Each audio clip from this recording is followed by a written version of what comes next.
Hi, in this film I want to show you the beginning of mapping out my tracing onto the wood ready to cut into a wood block.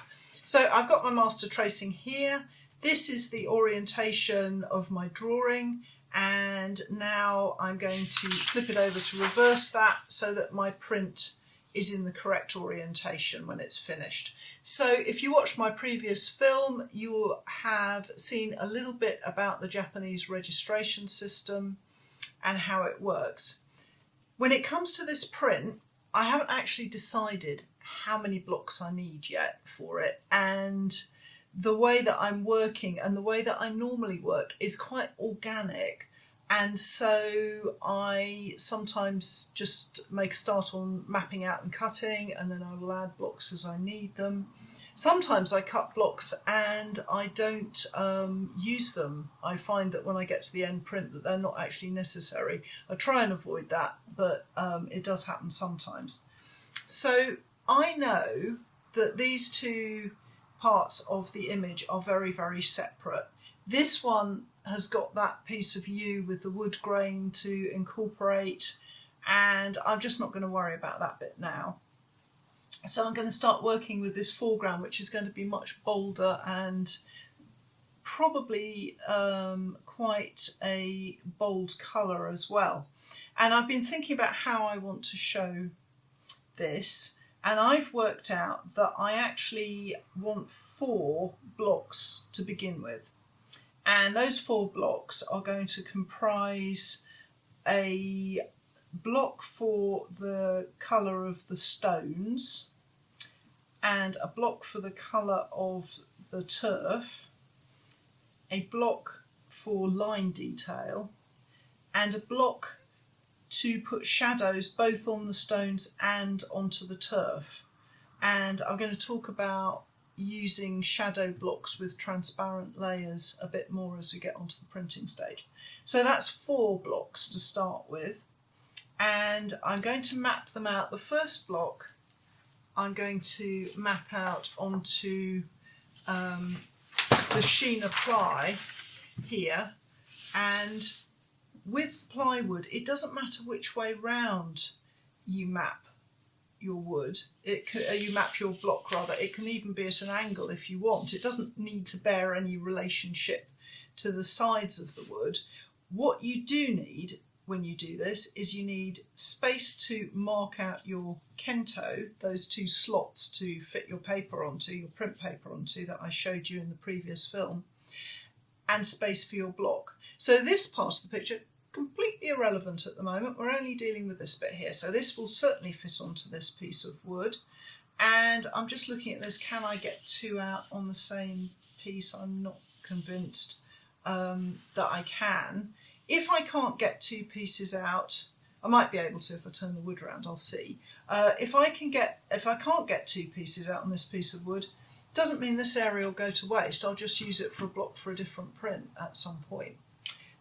So I've got it reversed, and what I'm looking at now is space for my Kento. So I don't want to put the tracing right up to the edge, and I'm not going to waste the space by bringing it in too far. So I'm leaving, I guess, about 0.5 centimetre or so to cut my Kento, and I'm going to stick it down. I use masking tape, but we've also started going green with our packaging when we send out stuff. So we've also started using this brown paper parcel tape, and I actually really like it in the studio, sort of as masking tape. I use that quite a lot.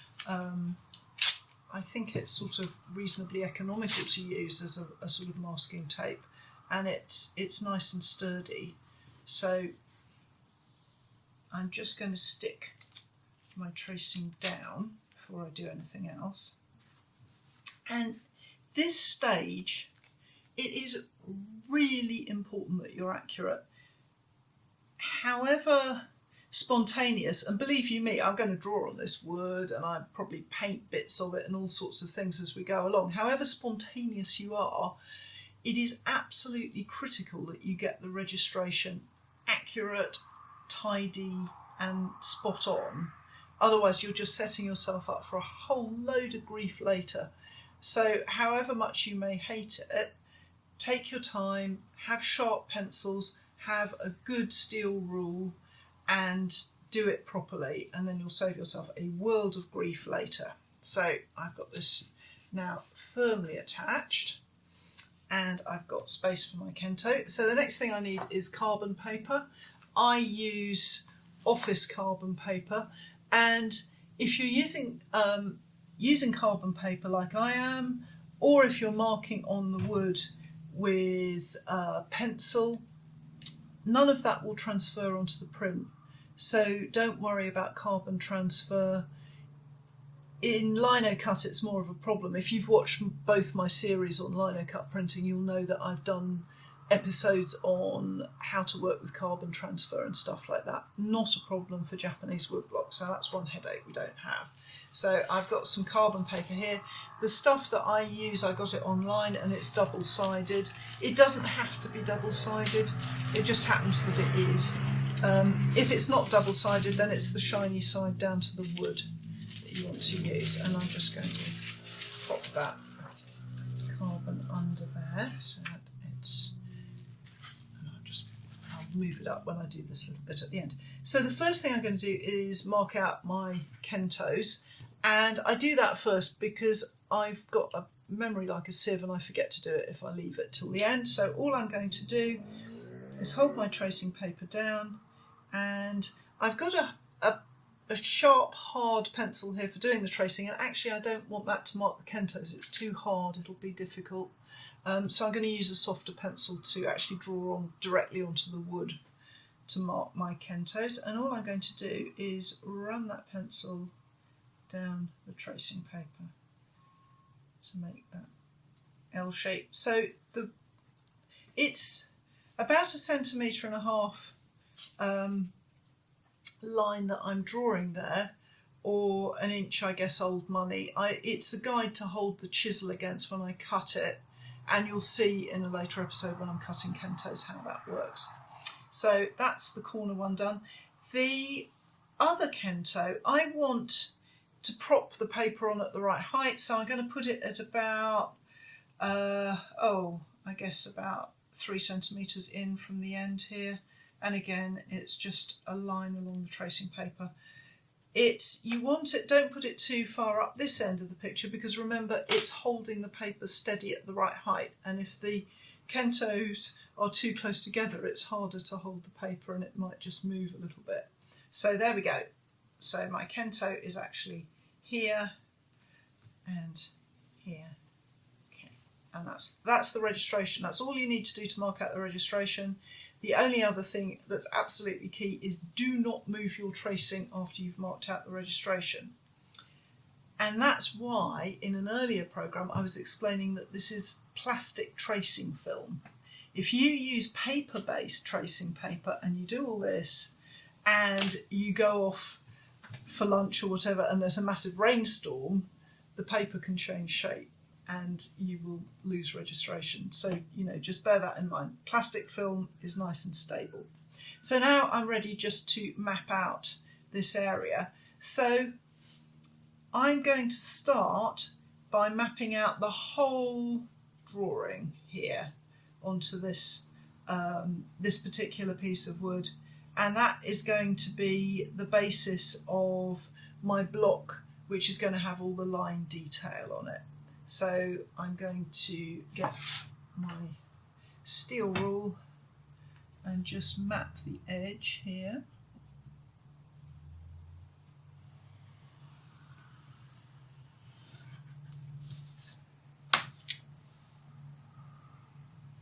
This is a time when I like it when there's a really good play on the radio, or a good podcast to listen to, or an audiobook, because you're going to sit here, or music if you're a musical person. I'm not, but if you like music, now's the time to settle down and take your time to follow the lines. You might like to listen to my podcast as well, which is called Ask an Artist, and I do a weekly podcast with Peter Keegan, who is a painter, and we talk about the business end of being a working artist. So all I'm going to do now is using my harder pencil, so this is, I think it's a 2H, but it's a nice hard pencil.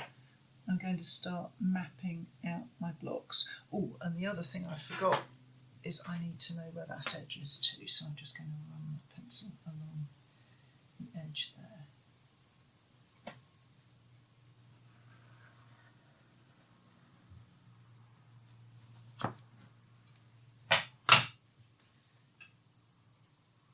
And the other reason I have an electric pencil sharpener, which was quite expensive, but it's actually really useful because it means that as I'm tracing, I can just sharpen pencils. It's not, you know, I have it also because I teach and I have like student pencils to sharpen as well, but having a good pencil sharpener alongside you is really important because the blunter your pencil gets, and it will get blunt, the rougher your transfer gets. So keep your pencil nice and sharp as well.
So that's my tracing complete, the first tracing, and if I just take this off now,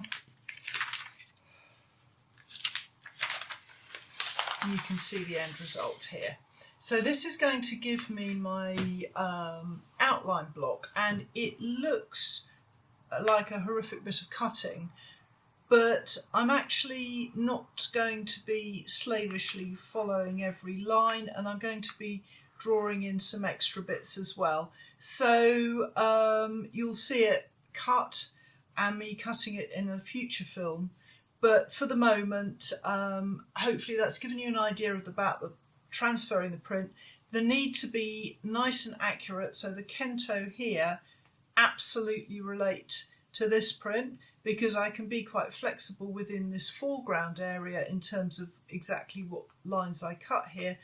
But this bit here, where it lines up with the back of the print, is crucial, so I do have to be very accurate with the registration. I hope that's helped, and I hope you'll join me again.